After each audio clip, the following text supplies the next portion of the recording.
Jadi ternyata pas maghrib itu Pak Kardi ditemuin udah meninggal. Iya, maghrib ditemuin udah meninggal. Waktu itu yang nemuin ayah saya. Posisinya itu batu di tengah laut karena surut ya waktu itu ya. Di tengah laut, posisi mayat itu miring. Tangannya ke atas, kakinya terlentang gitu. Terlentang ke atas. Si bajunya tuh robek-robek. Ada beberapa orang warga lokal bilang, jangan jangan dipegang, biarin gitu ya. Pas saya nanya kenapa, katanya gara-gara melanggar aturan yang ada di tempat tersebut.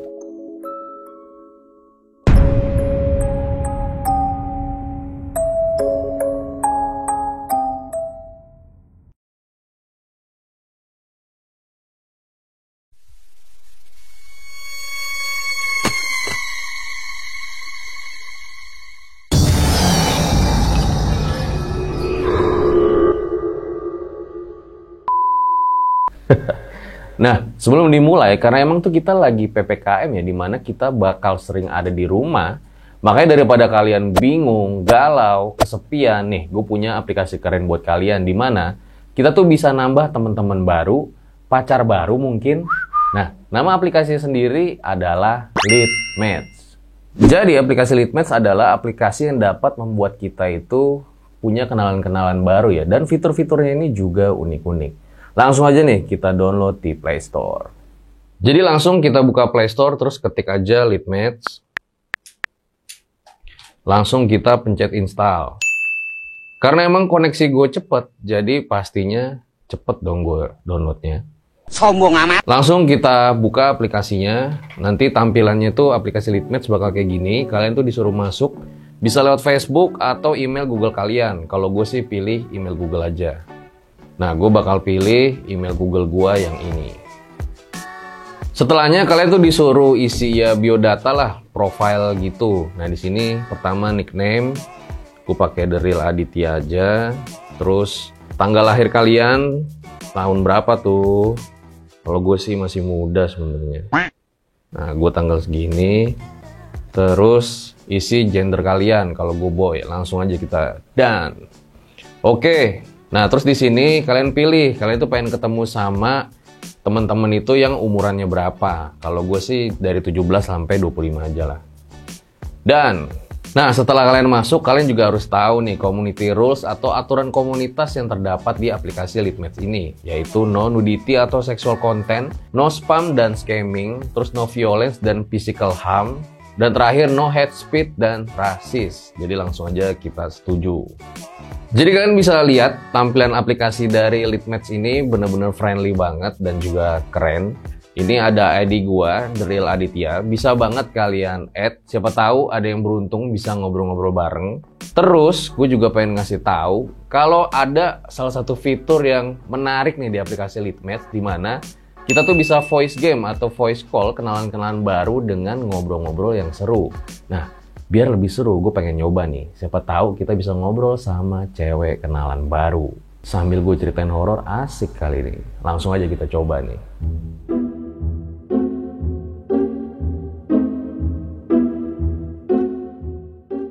Halo? Nah, ini udah nyambung nih. Halo? Ya? Di sana siapa? Siapa ya? Aku Jaeng. Kamu? Siapa? Jaeng. Kamu? Namanya Kiki. Oh, Kiki. Salam kenal Kiki ya. Kamu orang mana? Aku orang Malang. Kamu? Oh, orang Malang. Loh, jangan-jangan yang kemarin ketemu, bukan? Bukan dong. Yang mana sih? Yang semalam di perpustakaan. Di mana? Perpustakaan. Semalam tidur. Oh, malam tidur. Mungkin namanya aja sama kali ya, Kiki ya. Kok lucu sih? Pelawak ya? Kok tahu kamu? Jangan-jangan ini. Siapa? Bentar, mikir dulu. Coba. Kalau bener hebat banget kamu. Ya, tetot kelamaan mikirnya. Kamu tahu RJ5 nggak? Apaan? RJ5 tahu nggak? Gak tahu tuh apaan. Nggak tahu ya. Emang nggak terkenal sih RJ5. Ya udah deh, karena kamu menarik, asik diajak bercanda, aku pencet tombol love di tengah ya. Oke. Udah aku pencet tuh. Tandanya aku mengirim hati buat kamu. Ya diterima.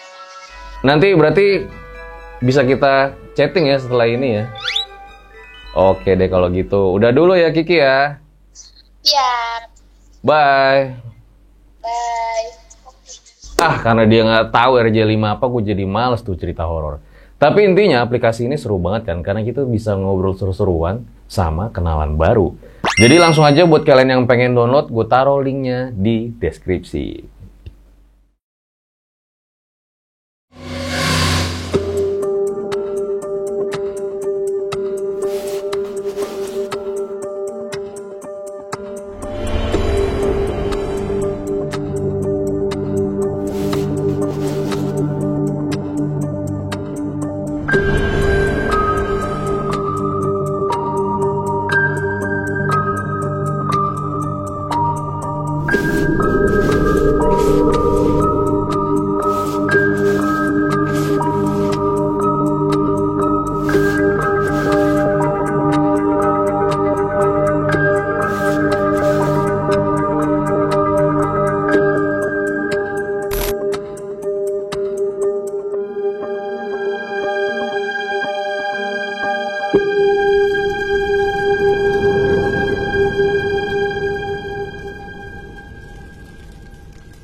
Om Mamat, obrolan malam Jumat.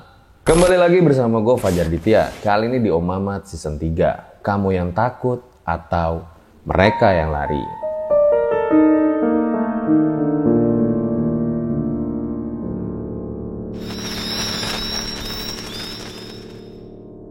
Seperti biasa malam Jumat waktunya sama narasumber. Nah sekarang di samping gue udah ada Mas Yudis, di mana tahun 2014 beliau ini sempat kerja di salah satu lokasi terpencil ya, tapi masih ada di Indonesia. Di mana lokasi itu kayak masih sangat kental ya, adat istiadat yang berbau mistis. Bahkan sempat terjadi tragedi juga di mana rekan kerja Mas Yudis ini meninggal dalam kejadian tersebut. Selamat malam Mas Yudis. Malam. Sebenarnya kerja apa di tempat tersebut? Di bidang ini ya, kayak perikanan gitu sih. Pinggir-pinggir pantai gitu kan. Jadi berbau ikan aja udah kerjanya gitu. Budidaya gitu. Boleh dijelaskan Mas, clue-nya aja dari daerah tersebut? Mungkin terpencil, hutan ya. Masih asli gitu sih tempatnya. Dan tadi pantai ya, ikan pantai, ya. Ikan ya, kayak gitu-gitu aja sih. Gue denger Mas, katanya di tempat tersebut ya, itu peran dan aturan-aturan dari dukun itu masih sangat penting. Iya, jadi waktu gue kesana ya emang diharuskan untuk lapor ke dukun kampung. Sebelum kita ngapa-ngapain di daerah situ, kepercayaan mereka ya mengharuskan bahwa pendatang tuh harus laporan dulu ke dukun kampung. Gitu. Di samping kita laporan sama pemerintah setempat gitu. Disebutnya dukun kampung? Dukun kampung. Oke, jadi ditahan dulu ceritanya Mas Yudis.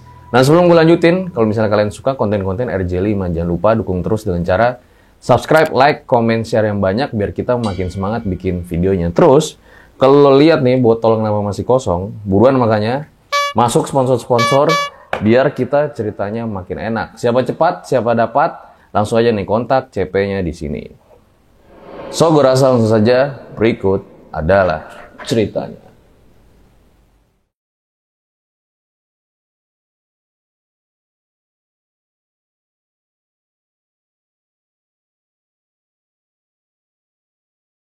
Kejadian ini gue alami waktu tahun 2014.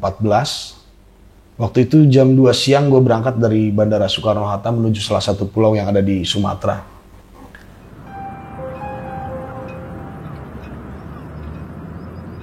Singkat cerita gue tiba di salah satu pulau yang ada di Sumatera itu, gue dijemput lah ya.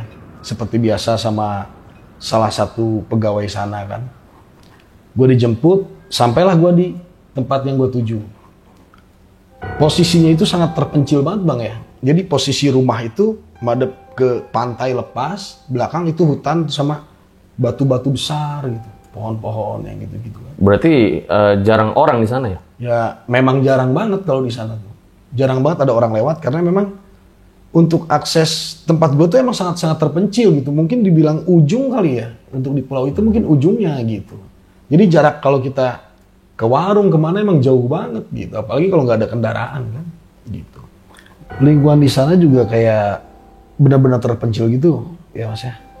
Kayak masih banyak binatang-binatang liar kayak apa monyet, lutung, kayak apa namanya biawak. Pernah satu ketika sore-sore gue lupa nutup jendela kan, jendela kamar. Jadi jendela kamar itu posisinya di sebelah gue itu kan hutan tuh, sebelah gue tuh. Pas gue masuk tuh udah ada biawak masuk di dalam kamar. Terus pernah juga waktu kehabisan susu gue pakai motor tua ya, dikasih inventaris motor tua kan. Mau beli susu ke pemukiman, gue bawa bini gue sambil jalan-jalan kan waktu itu. Pas enak-enak jalan, di jalan setapak tuh ada ular gede banget itu bang. Ya udah, gue nunggu dulu tuh sambil ngerokok aja dulu. Ularnya nunggu lewat? Lewat. Ada sekitar berapa ular, tapi kepercayaan di sana tuh kita nggak boleh ngebunuh hewan-hewan kayak gitu. Itu tuh paling-paling nggak boleh. Kayak ular, terus apalagi kayak biawak, monyet itu jadi biarin hidup aja katanya gitu. Ya kitanya yang ngalah udah. Kayak gitu aja sih. Nah singkat cerita, selang 2 hari lah kalau nggak salah ya. Waktu itu gue lupa ingat, selang 2 hari datanglah anak sama bapak kerja di situ juga dari luar pulau itu juga sama kayak gue, bukan orang situ gitu kan. Kerja, kita kenalan, nama bapaknya tuh Pak Kardi, anaknya Agus. Waktu itu Pak Kardi sekitar umur 57 tahunan lah, udah tua banget kan. Sama anaknya waktu itu sekitar umur 25. Nah dia tinggal di sebelah mes gue kan tinggal sama bokap sama anak sama istri waktu itu kan. Dia kelewat satu rumah lah, cuman nggak jauh banget sih, masih daerah situ juga. Oh jadi ada mesnya gitu? Ada. Dapat satu rumah masing-masing? Dapat satu rumah masing-masing. Di sana juga ada sekitar berapa mes gitu, dia cuman yang berisi cuman 2 rumah ini aja gitu. Jadi cuma ada 2 keluarga di mes itu total? Cuma ada 2 keluarga, ya. Karena yang kerja totalnya 4 orang berarti di situ. Gua, bokap, Pak Kardi sama anaknya. Oh, gitu.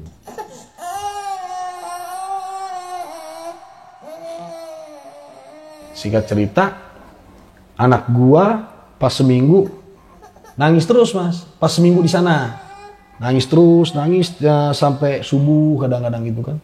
Pas kalau nggak salah hari kelima deh. Hari kelima ada tamu datang ke rumah kan, datang ke rumah. Dia warga situ juga, gue lupa namanya kan. Warga situ juga, dia nawarin. Intinya langsung nawarin, ada anak kecil ya di sini kata dia gitu ya. Gue bilang ya ada anak gua. Waktu itu umur 1,5 tahunan lah. Nangis terus, dia bilang, udah lapor belum ke dukun kampung? Ya saya bilang, dukun kampung mana? Soalnya kan awam juga ya buat saya kan, dukun kampung itu kan. Ya akhirnya saya tanggapi, diantar lah sama dia besoknya. Besoknya janjian diantar pakai motor sampai ke rumah dukun kampung itu. Posisi rumahnya itu, bentuk rumahnya itu kayak rumah panggung, rumah tua. Rumah panggung gitu. Kita ngobrol-ngobrol, banyak tukar cerita lah gitu ya. Akhirnya dikasih kayu gaharu. Bentuknya tuh kecil-kecil kayak serpihan-serpihan gitu. Kecil-kecil, kata dia, tolong bakar di dalam rumah menjelang maghrib. Saya bakar kan. Nah Pak Kardi itu main ke rumah. Dia bilang ngapain bakar-bakar kayak gini. Gak usah bakar-bakar kayak gini lah, bismillah aja dia bilang gitu. Cuman kan saya sama keluarga kan bagaimanapun menghargai budaya lokal di sana gitu kan. Kita kan pendatang di sana kan. Menghargai budaya lokal, akhirnya pas dibakar. Itu tujuannya apa memang katanya? Kata dia sih gini, kalau kata dia, identitas. Jadi kita itu udah jadi orang sana katanya gitu, kata dia. Kita tuh udah jadi orang sana ya wajib bakar kayu gaharu ini. Makanya itu nyebabin anaknya nangis gitu? Kalau pas udah bakar sih enggak. Normal-normal aja, kehidupan normal-normal aja gitu. Nah akhirnya karena dia nggak percaya ini, cuek aja dia kan. Nah dia tuh sering tebang-tebang pohon di area-area sana gitu. Tebang-tebang pohon. Biar apa? Katanya sih alasannya ya biar bersih aja kali ya.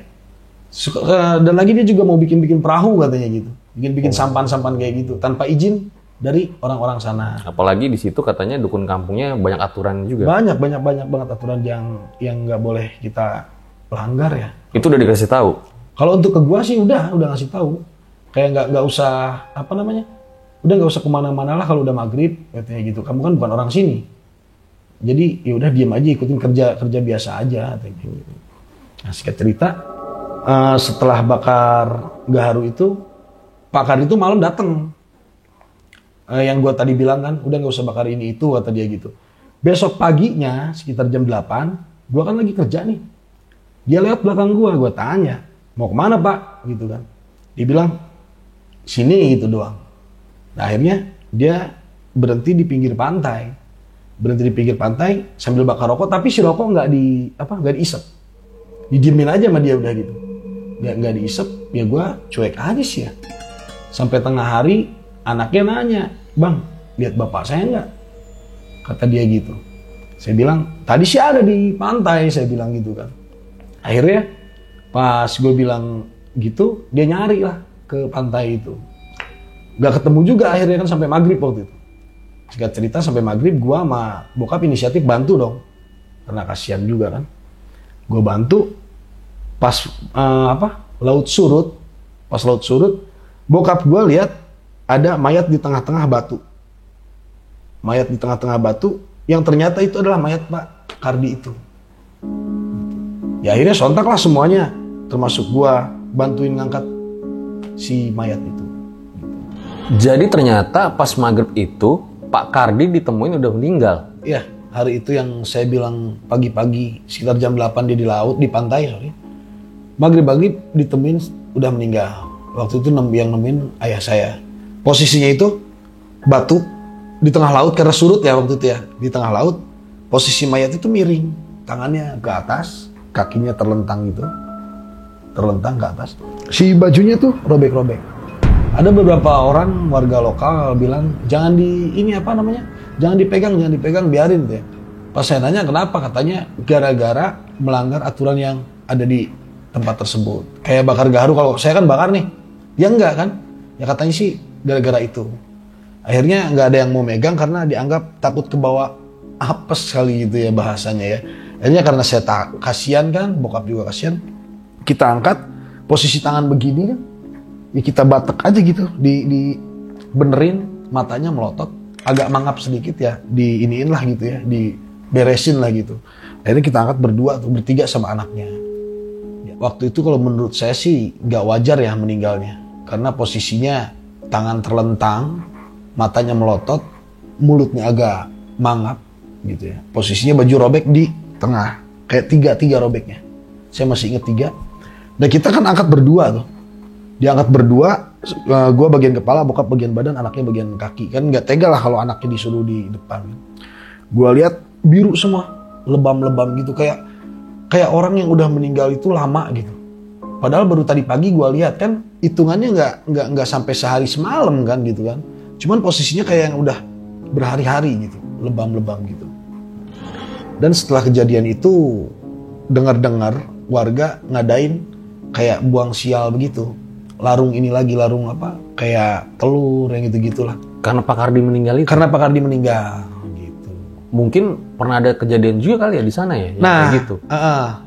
Sekitar berapa tahun yang lalu dengar-dengar dari dukun kampung, ada juga yang kejadian meninggal seperti itu, di tempat yang sama, ya maksudnya area lokasi yang sama gitu ya. Kejepit juga? Kejepit juga. Dan ditambah bukan orang situ juga, orang luar juga. Pas ditanya, ya gara-gara nggak mau bakar kayu gaharu tadi. Gitu. Karena kayu gaharu ini kalau menurut gua itu identitas kalau kita tuh menghormati adat setempat, identitas juga kalau kita tuh udah tinggal di sini loh gitu loh. Tapi meninggalnya itu serem juga ya, kejepit batu, posisinya kayak gini. Iya, kebayang kan kalau misalkan posisi maghrib itu si air laut lagi pasang, mungkin si mayat nggak akan ketemu. Tapi katanya berapa tahun posisinya kayak gitu juga? Sama di situ juga, area situ juga posisinya sama. Kayak gini juga? Iya, orang luar juga itu. Dan itu bukan kata dukun kampung aja sih. Warga-warga lokal juga bilangnya begitu. Kayak RT RW-nya memang benar ada kejadian seperti itu gitu.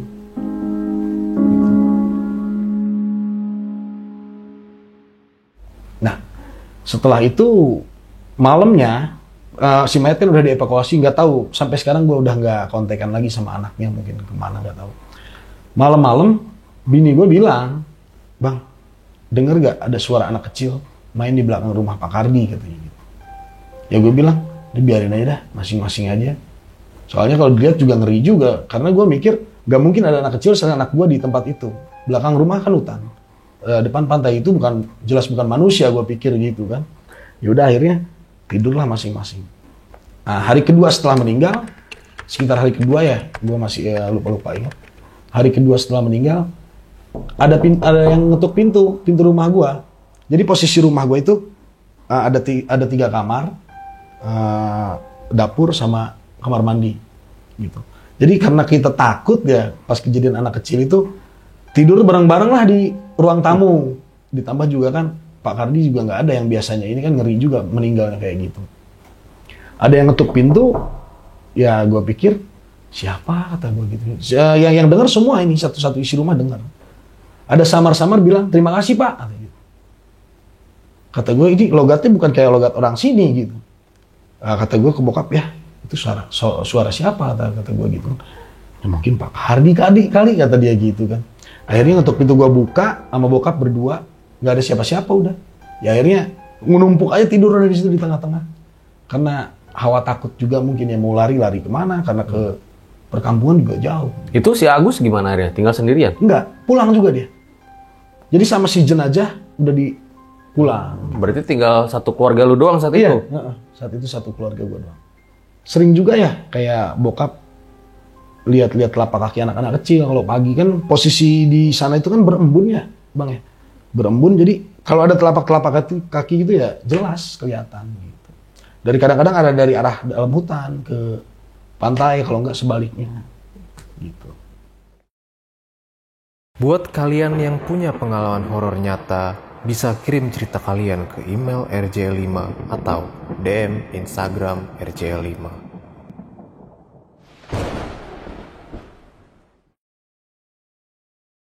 Semenjak kejadian Pak Kardi meninggal ini, banyak banget ya hal-hal yang gua sama keluarga alamin. Contohnya kayak satu ketika gua kerja, diharuskan untuk ke kota lah ya, sama bokap. Istri gua tinggalin di rumah. Waktu itu gue berangkat sekitar jam 8 pagi. Dan balik lagi jam 4 sore ke tempat kerja. Dikarenakan kerjaan di tempat gue terbengkalai dong, akhirnya mau nggak mau gue kerjain sama bokap berdua kan. Jadi tempat kerja gue itu gedung gede. Di dalamnya itu ada bak-bak ikan gitu loh, Bang. Atasnya asbes. Jadi nggak ada jendela, cuman di gedung itu cuman ada satu akses keluar masuk ya, pintu itu aja gitu. Nah, sekitar jam 5 menjelang maghrib lah ya. Karena kerjaan belum selesai, waktu itu gue ngebersihin kolam ikan kan berdua. Posisi di dalam tuh nggak ada lampu sama sekali karena emang nggak boleh ada lampu kan. Jadi posisi gelap, remang-remang gitu kan. Di tembok sebelah kiri kayak ada apa ya? Kayak gundukan terpal gitu, gede dari atas ke bawah gitu hitam, bayangan-bayangan hitam gitu jelas banget gerak-gerak. Nah bokap gue bilang sambil kerja, lihat gak? Iya kata gue gitu kan. Ya udah gue daripada ini terbengkalai ya tahan aja udah ya. Nengok ke arah kanan. Pas arah kanan sama juga. Kayak apa namanya? Warna hitam, bayangan hitam kayak gundukan terpal. Gimana sih gundukan terpal? Cuman pas yang kedua ini ada titik merah. Kayak mata tapi nggak terang banget gitu. Kayak titik merah aja 2. Ya akhirnya dipercepat, selesai lah udah, kabur ya udah gitu kan, daripada kenapa-napa gitu kan, celaka juga, jadi lebih baik udah selesain aja lah besok lagi. Sebenarnya kerjanya tuh nangkep ikan? Bukan, kayak budidaya ikan lagi, kayak budidaya miara ikan gitulah. Oh, gitu. di gedung itu? Di gedung itu. Yang posisinya deket pantai? Emang di pinggir pantai, posisinya emang di pinggir pantai. Ya jarak ke pantai paling berapa menit sih nyampe, kelihatan kok dari rumah juga gitu. Nah setelah itu si bapak ini ngingetin lagi selang berapa waktu lewat gitu kan, Mas garunya masih ada nggak? Udah mau habis. Kalau habis jangan nunggu kalau mau ke dukun kampung jangan nunggu habis, nanti anaknya nangis lagi gitu ya. Ya gue sih bukan nyepelein ya, tapi apa sih ngaruhnya, emang dipikir-pikir gitu juga ya. Apa sih ngaruhnya, tapi ya gue ikutin aja lah gitu. Pernah karena di sana kan posisinya nggak boleh buang sampah Bang. Kita tuh nggak boleh buang sampah sembarangan, jadi harus digali gitu sampah itu. Dikubur lah gitu ya. Pernah malam karena emang urgent ya harus buang sampah kan. Akhirnya kita ke belakang rumah tuh. Ke belakang rumah, pokoknya berarti belakang rumah madep ke hutan. Gua gali berdua sama bokap kan, gali. Bokap iseng-iseng nyenter-nyenter ke hutan gitu. Ada posisi di kayak di antara pohon gede, itu kayak ada yang cewek lagi makan kayak goyang-goyang dari belakang, gimana sih, rambut panjang goyang-goyang. Kata bokap gua, lihat gak katanya. Mana, gue sambil nyangkul kan mau ngubur sampah. Mana, kata gua gitu. Akhirnya gua lihat emang ada rambut goyang-goyang posisinya. Pas nengok itu kan kena senter banget. Pas nengok si mata ininya tuh putih semua. Mata tuh putih semua. Tapi mangap segini nih. Cuman dia nggak seluruh badan sih. Nggak seluruh badan, cuman nengok gini doang. Itu cangkul langsung gua lempar, Bang. Cangkul lempar langsung masuk aja ke dalam rumah lagi. Itu di pohon? Pohon gede di antara dua pohon lah. Duduk? Berdiri, jadi kayak yang posisi orang makan, gimana sih, orang lagi makan tapi rambutnya kan karena panjang gimbal gitu ya. Goyang-goyang sih rambutnya, penasaran itu apa gitu kan. Pas nengok udah. Rambut matanya putih. Mangapnya segini ada nih. Langsung gue lempar. Emangnya nggak boleh dibuang ke tempat sampah? Kalau di sana tuh nggak ada tempat sampah sih, Bang. Kalau di tempat gue tuh nggak ada tempat sampah. Jadi kalau mau buang sampah ya kayak sampah-sampah rumah tangga gitu ya, dicangkul aja dikubur gitu. Posisinya gitu. Nggak ada sampah-sampah plastik. Bersih lah. Gue akuin bersih. Sebenarnya aturan dari dukun kampung tuh apa aja sih?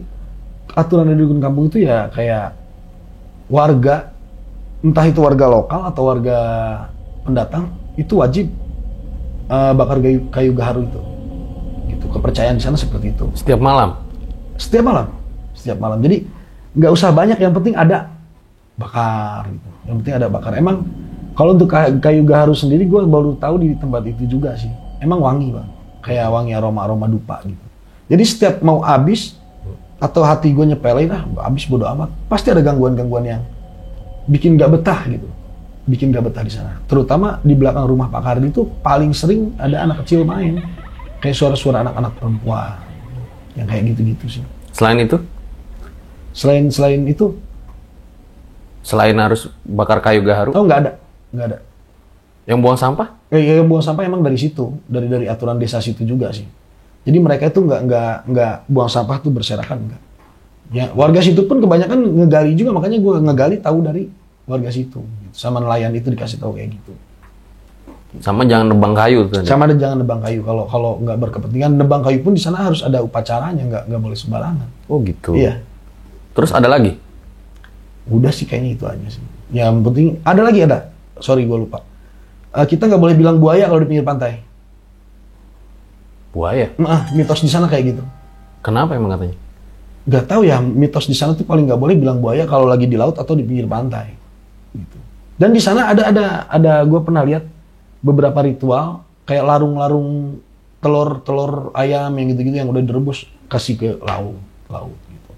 Banyak sih setelah kejadian Pak Kardi meninggal tuh kayak kelapak anak kecil yang tadi gue ceritain. Terus kayak apa?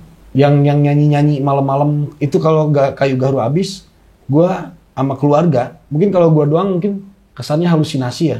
Tapi ini satu keluarga yang dengar. Kayak orang-orang nyanyi di hutan, yang kayak gitu-gitu.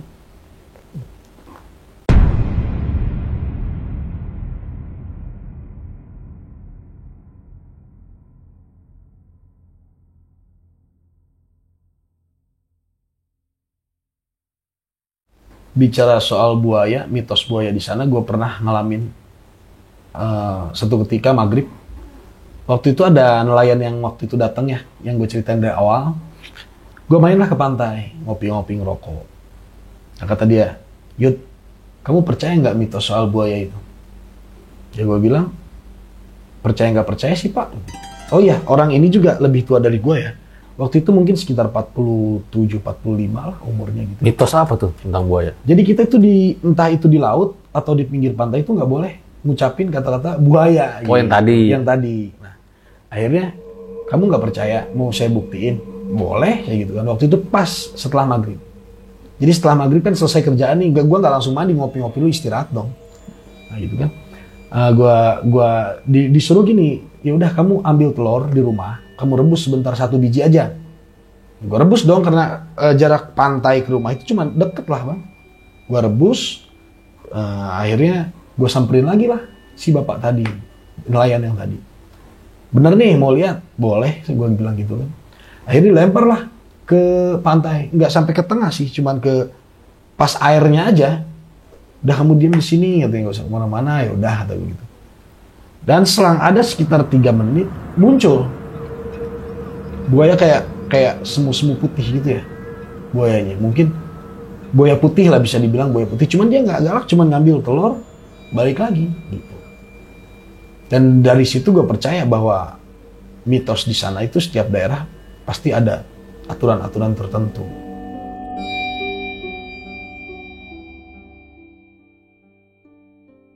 Itu dua-duanya lihat ada buaya itu? Dua-duanya. Saya sama bapak nelayan yang tadi. Tapi bukan buaya hewan kan?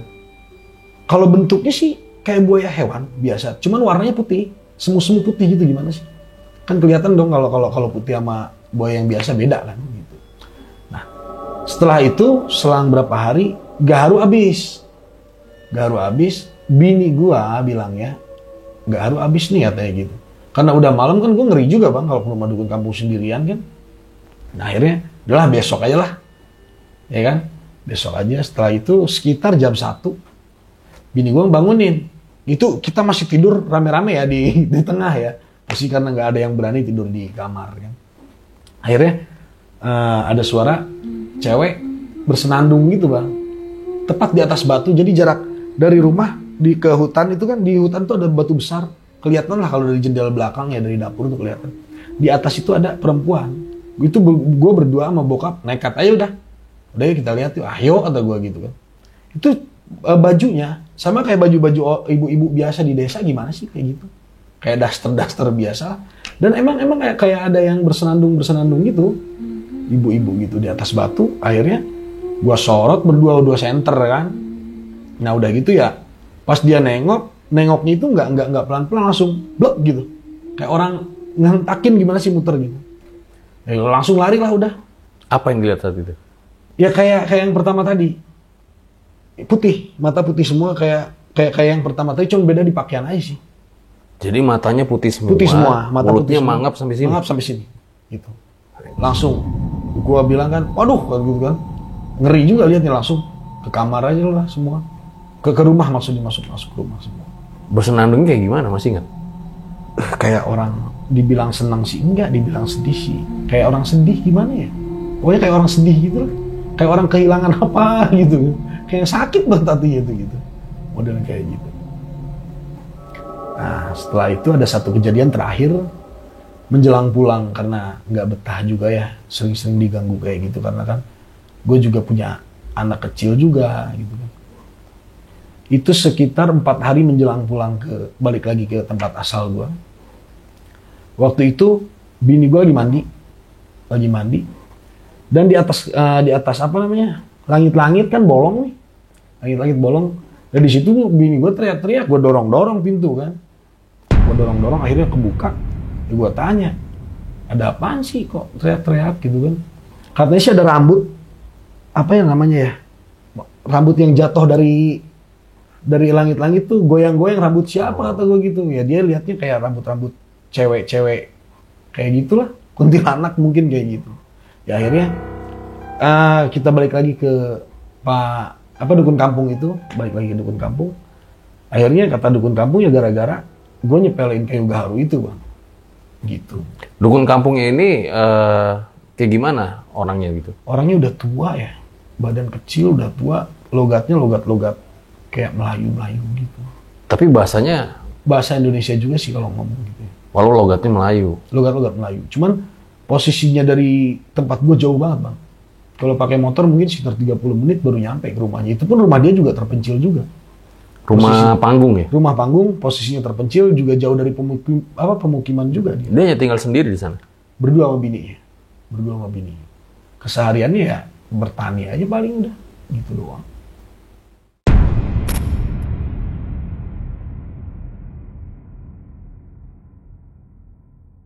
Di balik itu semua, gue dengar dari warga-warga lokal, kalau dukun kampung itu titisan buaya yang gue lihat tadi. Mungkin ada hubungannya, masih ada hubungannya sama buaya yang gue ceritain tadi. Dan warga juga untuk orang sana percaya kalau si dukun kampung ini bisa nyembuhin orang-orang yang sakit gitu loh. Memang mungkin karena jauh juga untuk berobat atau terpencil, akhirnya mereka berobat ke dukun kampung. Tapi emang yang gue lihat emang ada beberapa orang yang sakit sembuh sama dia. Entah gimana cara pengobatannya, yang jelas ada beberapa yang sakit memang sembuh sama dia itu. Jadi mungkin itu penyebabnya ya, kenapa di pantai nggak boleh ngomong buaya putih. Mungkin, memang kalau di sana itu paling pantang bilang buaya. Entah itu buaya gimana, secara bercanda atau gimana itu nggak boleh. Sama sekali nggak boleh. Dan kenapa dukun kampung itu mungkin begitu penting? Ya karena dia dikira titisan dari buaya putih ya, itu. Memang kata orang mereka ada hubungannya sama leluhur si dukun ini sama buaya itu ada hubungannya gitu. Oke. Berjalan, saya seperti biasa karena udah dapat kayu gaharu itu ya. Berjalan seperti biasa. Akhirnya saya difitnah di tempat kerja itu sama beberapa kelompok yang mungkin menginginkan hasil kerja saya sama ayah saya waktu itu. Akhirnya singkat cerita saya difitnah, nyebarlah berita tentang saya dan ayah saya di kampung tersebut. Difitnah apa? Jadi intinya saya disangka mau menguasai hasil kerja saya, padahal sama sekali enggak. Saya cuma mau ngambil hak saya aja gitu. Karena saya mau minta upah saya aja gitu. Tapi ada beberapa kelompok yang mungkin mereka pengen dapat keuntungan lebih dari hasil apa yang saya kerjain gitu. Jadi saya waktu itu kan emang persentase ya, permintaan awal kerja itu persentase. Akhirnya hasil kerja saya tuh nggak dikasih sama sekali. Jadi si ikan ini diborong semua sama mereka, sama satu kelompok itu ya. Akhirnya saya jadi kerja lama-lama nggak dibayar? Nggak dibayar sama sekali. Sama sekali nggak dibayar. Pulang pun pakai uang pribadi waktu itu. Untung ada tabungan kan. Jadi pulang juga pakai uang pribadi. Nah, waktu itu nyebarlah berita tentang saya sama ayah saya ya di perkampungan sampai toko-toko masyarakat. Satu ketika karena saya udah yakin waktu itu ya. Udah yakin kalau kayu gaharu ini untuk di tempat ini tuh penting gitu. Penting banget kalau untuk saya pribadi setelah tinggal di situ kayu gaharu ini penting karena setiap kehabisan kayu gaharu pasti ada aja gangguan-gangguan secara hal-hal mistis kayak gitu. Akhirnya saya pergi ke dukun kampung ini. Respon dia nggak seperti biasanya. Bahkan terakhir saya ketemu dia nggak keluar rumah. Gitu. Padahal seperti biasanya kan ramah apa. Ya ternyata karena fitnahan itu saya udah nggak dapat suplai gaharu ini. Gitu. Dan saya butuh banget untuk keluarga keberlangsungan hidup di situ. Dan kelompok yang fitnah itu mungkin punya peran yang penting di sangat penting sana ya. Sangat penting. Dia berpengaruh banget untuk wilayah sana. Gitu. Intinya ke situ. Dan saat itu saya balik lagi ke dukun kampung, nggak keluar rumah. Udah akhirnya saya balik lagi pulang dan mulai lagi lah kejadian-kejadian mistis kayak yang tadi saya ceritain seperti itu. Kejadian-kejadian akhirnya ya kita mutusin untuk pulang lah. Nah setelahnya akhirnya memutuskan pulang tuh sama keluarga. Iya. Jadi ya buat apa lagi kan ya kita tinggal di sana karena udah suasana nggak nyaman. Dan pakai duit sendiri. Pakai duit sendiri. Oke, nanti bakal banyak pertanyaan nih di closing.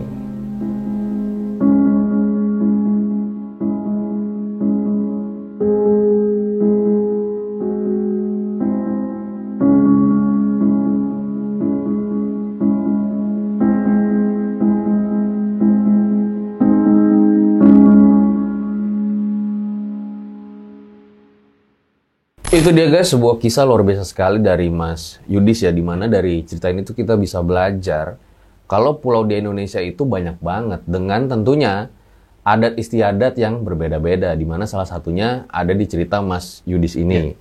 Nah, sebelum diakhiri ada beberapa pertanyaan nih Mas Yudis. Jadi pada saat itu tuh total bekerja berapa lama? Sekitar berapa lama ya? Sekitar 4 bulanan lah ya, kurang lebih ya. 4 bulan, 5 bulan gitu. Di mana awalnya itu dijanjikan mungkin pembagian keuntungan itu dari persentase budidaya ikannya. Betul. Tapi nggak dapat sama sekali. Sama sekali nggak dapat. Gitu. Sepeser pun nggak dapat kita waktu itu. Jadi pulang benar-benar kosong aja udah. Untung ada tabungan kan waktu itu kan. Dan waktu sampai tempat tinggal, sampai rumah, dari sana ke rumah cuma sisa uang 120.000. Sedih banget. Iya, jadi di balik bingkai horor, ini yang paling horor menurut gua. Sebenarnya. Bingung dia, cuman ya mau gimana lagi ya, mungkin udah rezekinya segitu kali. Dan bahkan gue sempat dengar juga katanya pas difitnah itu masuk koran lokal juga. Betul. Gua sama bokap masuk koran waktu itu. Dan setelah masuk koran itu mulailah teror-teror dari dunia nyata yang mungkin ya langsung berdatangan di situ, yang bikin juga salah satu nggak nyaman juga ya. Di teror apa memang? Kayak telepon-telepon ancaman SMS ancaman. Ancamannya itu kayak gimana? Ya kayak udahlah mending pergi aja dari sini. Oh gitu. Kalau cuman bikin recok aja udah pergi dari sini. Memang kebetulan waktu itu nggak sengaja juga ada wartawan, dia nanya-nanya tentang kondisi kerjaan ya, kita cerita apa adanya aja sih. Gitu. Cuman ya mungkin ada pihak-pihak yang nggak suka ya sama statement saya sama bapak saya, akhirnya ya dibikin nggak betah lah. Teror-teror dari dunia nyata, dari orang-orang, kelompok-kelompok itu nyata banget. Gitu. Apa jangan-jangan Pak Kardi ini ada hubungannya meninggalnya sama kelompok ini? Kalau setahu saya enggak. Kalau Pak Kardi Itu juga masih baru-baru ya? baru. Ini pun karena kan konflik ini kan kejadiannya setelah Hasil kan panennya jadi. Siap panen ya. Setelah siap panen gitu. Jadi sebelum panen ya semua normal. Cuman memang untuk warga jarang sekali ada yang datang ke tempat saya. Karena memang jarak jauh ya. Kecuali ada nelayan yang memang kebetulan mengharuskan lewat situ karena ada sampannya di pinggir pantai yang dia simpan di situ. Itu pun jarang banget lewat. Jadi kalau udah maghrib, posisi di sana itu kalau udah maghrib udah nggak ada orang sama sekali. Jadi kita tuh perlengkapan logistik dilihat dari siang aja udah. Kalau siang kira-kira apa nih yang nggak ada? Ya sebelum asar kita udah berangkat cari kebutuhan. Gitu. Dan pada saat itu Pak Kardi itu jadi meninggalnya katanya diakibatkan apa? Ini yang resmi ya? Kalau untuk yang resmi nggak ada statement apa-apa. Apakah dia tenggelam atau gimana? Nggak, katanya sih tenggelam. Cuman pernah diotopsi tapi nggak ada beritanya sama sekali sampai sekarang. Nggak ada berita tentang statement resminya, nggak ada. Mungkin nggak diperpanjang juga sama anaknya, udahlah mungkin gitu ya. Gitu sih. Iya, ini soalnya ngeri banget loh, sampai Pak Kardinya tuh meninggal pada akhirnya. Meninggal. Saya juga seumur-umur baru kali ini gotong mayat yang meninggalnya nggak wajar kayak gitu ya. Soalnya paginya saya lihat dia. Pagi saya lihat dia lewat, mau kemana Pak? Sini ya tadi ya gitu kan. Pagi-pagi jam 8-an lah. Ya berdiri aja madep ke pantai sambil megang rokok, tapi nggak diisep-isep. Ya setelah itu ya saya kira wajar-wajar aja kan ya udah. Kerjaan selesai, saya makan siang, anaknya nanyain, akhirnya baru ketemu maghrib. Itu pun udah nggak ada nyawanya. Mungkin kalau posisinya lautnya pasang, itu mayat nggak akan ketahuan ada di mana. Karena kebetulan posisi laut surut, waktu itu udah mulai gelap. Waktu itu karena maghrib ya udah mulai gelap di sana kan karena sepi juga. Dan listrik juga terbatas di sana. Jadi kalau maghrib udah nggak usah kemana-mana, di rumah aja udah. Listriknya mati kalau maghrib? Malam biasanya kalau mati itu. Sekitar jam 1 itu udah. Nyalanya pagi lagi? Jadi kita ngandelin senter aja. Karena si listrik itu rebutan sama kebutuhan untuk di tempat ikan. Gitu. Jadi lebih baik kita yang kegelapan, tapi ikan tetap jalan si oksigennya. Karena oksigen kan pakai listrik kalau di sana. Gitu. Oke deh, jadi kurasa cukup demikian ya episode Om Mamat pada kali ini. Makasih banget Mas Yudi setelah bercerita di RJ5. Jadi dengan adanya cerita ini, ya kita bisa ambil pelajaran di mana mungkin karena adat istiadat setiap daerah itu kan berbeda, jadi kita lebih menghargai adat istiadat di setiap tempat. Karena ya mungkin kebiasaan kita ya berbeda sama dia gitu. Betul. Kita mungkin kok kedengarannya aneh gitu loh. Nggak lazim lah gitu ya. Nggak boleh ngomong buaya atau segala macam kayak gitu ya. Iya. Nah, ambil baiknya, buang buruknya. Dengan adanya cerita-cerita seperti ini, jangan malah menjadikan kalian takut. Akan tetapi, kalian harus semakin yakin dan percaya dengan kebesarannya. Gue Fajar Aditya, RJ5 Mas Yudi undur diri. Ciao!